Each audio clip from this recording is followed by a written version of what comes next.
Antonio, ci racconti un po' di lei, come è nato il suo legame con questa terra e cosa l'ha spinta a dedicarle la sua vita? Dunque, io ci sono nato qua, per cui per forza di cose, insomma, da giovane ho giocato, corso, insomma, mi sono formato qua, insomma, ho studiato a scuole elementari, medie, tutto a cagazzo, quindi diciamo sono cresciuto, come si dice, nasciuto e pasciuto in questa terra, in queste colline, in questi uliveti. E quindi, insomma, siamo innamorati di questa terra. Poi ovunque sono andato, diciamo, fare il cameriere, studiare, lavorare e quant'altro. Poi sono tornato sempre qua perché, insomma, questo era il luogo del cuore. E qui ci siamo, con questa base, ci siamo, con queste potenzialità, questo punto di terra che vedete, che è anche, diciamo, molto vocato, non solo l'oliveto, anche poi abbiamo aggiunto l'apicoltura. E così, insomma, tiriamo avanti. Poi si sono aggiunti anche i figlioli che collaborano e quindi stiamo tirando avanti questa attività, insomma, vivendo su questo angolo di terra, insomma, e valorizzandolo al più Che possibile. ricordi ha dei primi momenti vissuti tra gli uliveti? È la raccolta perché insomma è un momento più energetico, il contatto col frutto e quindi per una rissa, per un raccolto fervido e fruttuoso, insomma.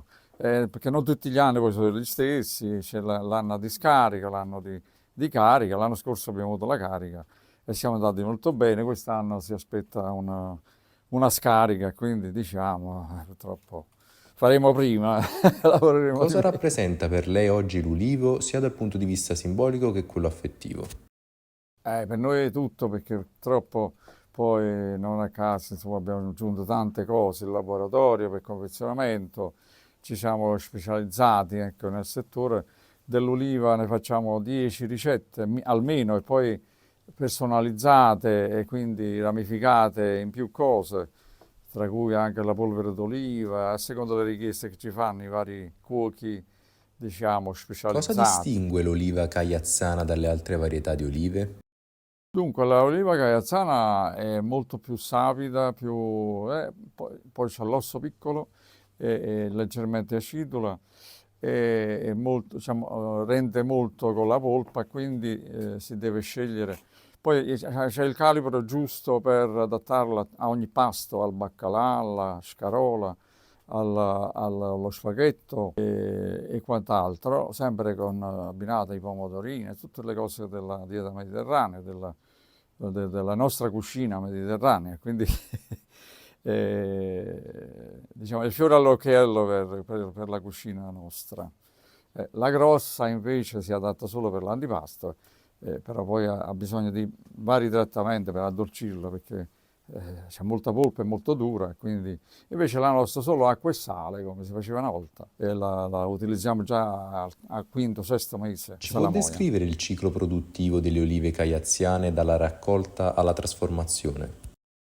Noi adesso, per esempio, a gennaio si fa una piccola potatura dopo la raccolta, poi si fa una pompatura per rame, insomma, la pulizia sotto, una concimazione organica, letame. E poi dopo si aspetta la fioritura e così adesso, per esempio, a luglio abbiamo già il frutto sopra e insomma siamo un po' attenti con delle trappole, sempre con lotta biologica, lotta integrata, per non diciamo, usare prodotti chimici e cerchiamo di salvare il prodotto quanto più possibile e portarlo avanti e poi la raccolta iniziamo agli inizi di ottobre. È una varietà precoce e quindi la raccogliamo inizio ottobre, la prima oliva che si raccoglie. Il riconoscimento come presidio Slow Food ha dato all'oliva cagliazzana una nuova visibilità, ma cosa ha significato davvero per voi come custodi di questa varietà antica? Avremmo sicuramente lavorato bene con l'oliva, ma non tanto. Abbiamo dato cioè lo slow food ci ha dato un valore aggiunto non indifferente. Insomma, ci ha messo in contatto con tanti cuochi della dieta mediterranea, della associazione che hanno creato poi sempre slow food per il consumo consapevole, buono, pulito e giusto. E poi tante altre cose, insomma, ci siamo messi in connessione con tante associazioni, organizziamo tante degustazioni guidate verso ristoranti e quindi diciamo il prodotto è stato abbastanza conosciuto, lanciato insomma, in modo adeguato, perché poi ne vale la pena, lo merita la varietà perché insomma è sempre stato così. Per questo questi ulivi sono millenari, ultramillenari, noi abbiamo qua un ulivo adottato, gli abbiamo dato la stima minima di 2000 anni, quindi i romani quando sono arrivati qua hanno trovato già questo patrimonio olivetato, che era stato fatto forse dai greci ma anche dagli etruschi. Quindi è un patrimonio che va nella notte dei tempi che noi adesso non riusciamo neanche. In Puglia ci sono diciamo, dei colossi di ulivi che avranno almeno C'è 5.000 una anni. ricetta di famiglia che le sta particolarmente a cuore? Oddio, è la nostra, malgrado tante sventure, insomma, abbiamo portato avanti con tanti sacrifici, insomma, i figlioli e tutta la famiglia. E la famiglia, bisogna dirlo, insomma, oggi ha tante difficoltà per tirare avanti, insomma, e per questo non si fa tanto famiglia più. La società, insomma, ha perso un po' di valori, ecco, e quindi cerchiamo di salvarci quando più È stato tra possibile. i primi a portare il concetto di agriturismo nell'Alto Casertano, ma per lei cosa significa davvero questa parola? E agriturismo è un valore aggiunto che si aggiunge all'agricoltura ed è obbligato, oggi obbligatorio, perché senza della quale l'agricoltura non sopravvive, nel senso che l'agricoltura tradizionale, i nostri padri hanno prodotto un prodotto. Quel prodotto c'era un mercato sotto il naso, oppure c'erano persone che se lo venivano a prendere, adesso questo prodotto non se lo vengono a prendere più, per cui la famiglia non sopravvive. Poi sono aumentate le tasse, quindi tu devi escogitare un sistema e nel tema della sostenibilità ambientale, nel tema della sostenibilità dei valori umani, allora noi dobbiamo avvicinare le famiglie, la città alla campagna, far vivere la natura, la campagna, i prodotti per far sopravvivere anche i valori che sono sincronizzati con la dieta mediterranea, con i sapori, con le famiglie. Insomma, i valori sono questi, cioè vengono dalla terra. Insomma. Se noi conosciamo bene la nostra terra, la cominciamo a amare e creiamo lavoro su questa terra. Questa è la terra più ricca del mondo. La teniamo noi. I romani la chiamavano terra Felix, ma gli etruschi già erano molto convinti e straricchi su questa terra. Tanto è vero che Capo era la capitale prima dei romani, la capitale del sud I vostri Italia. piatti nascono da ingredienti a chilometro zero, coltivati secondo stagionalità e disponibilità. Quello che portate in tavola è una storia, un paesaggio, un rito. Qual è la sfida più grande che vi trovate ad affrontare oggi per restare fedeli ai vostri valori? Beh, è che le multinazionali sono state molto più brave di noi a valorizzare il loro prodotto con i supermercati, con i fast food e quindi noi siamo, cioè nella nostra mente si è inculcato un film che è quello della massa, è quello del turismo di massa, e quindi diciamo che i valori veri, cioè di queste piccole ricette antiche, codiche e fagiole, ceci, pettole e ceci, spaghetto con pomodoro riccio, con l'oliva. Adesso sembrano quasi strani perché pochi le fanno.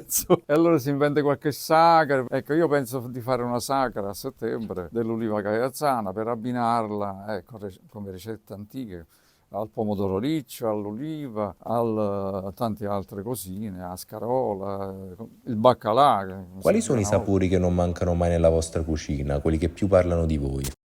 L'olio, e l'olio, pane e olio, e non si può andare oltre, diciamo, di questo, perché poi l'olio non è solo un alimento, ma anche un medicinale ed è una cosa sacra. Ecco, stiamo parlando dell'olivo, degli uliveti, della dieta mediterranea e quant'altro, però per gli antichi era tutto sacro l'olio è una cosa sacra perché si può usare come unguento per lenire dei rossori, si può usare per condire, si può usare per fare pomate, per fare qualsiasi cosa. Negli anni avete aperto le porte a scuole, associazioni e gruppi, trasformando la vostra azienda in un luogo di incontro e formazione.